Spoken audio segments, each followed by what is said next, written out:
थे। अल्लाह के दिलावर सुल्तान महमूद गजनी सोने और चांदी के छोटे छोटे बुतों को रोंदने के बाद बादशाह बुत के सामने जाकर खड़े हो गए। ये बुत 6 फुट जमीन के अंदर और 9 फुट जमीन से बुलंद था। मजीद वीडियो शुरू करने से पहले अगर आपने अभी तक हमारा YouTube चैनल सब्सक्राइब नहीं किया तो अभी सब्सक्राइब करें और साथ में दिए गए बेल आइकन पर भी जरूर प्रेस करें ताकि आपको रेगुलर नोटिफिकेशन के साथ वीडियोस मिलती रहें।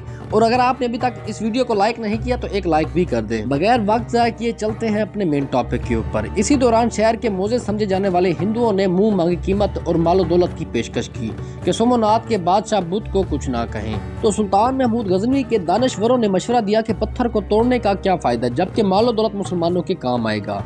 ऐसे ही आजकल के हुक्मरानों की सोच है कि जहाद करने का क्या फायदा, अपनी मैशत मजबूत करते हैं। सुल्तान महमूद गजनी ने अपने दानिशवरों की बात सुनकर तरीकी जवाब दिया कि अगर मैं तुम्हारी बात मान लूं, दुनिया और तारीख मुझे बुत फरोश के नाम से पुकारेगी, जबकि मेरी चाहत ये है कि दुनिया और आखिरत में मुझे महमूद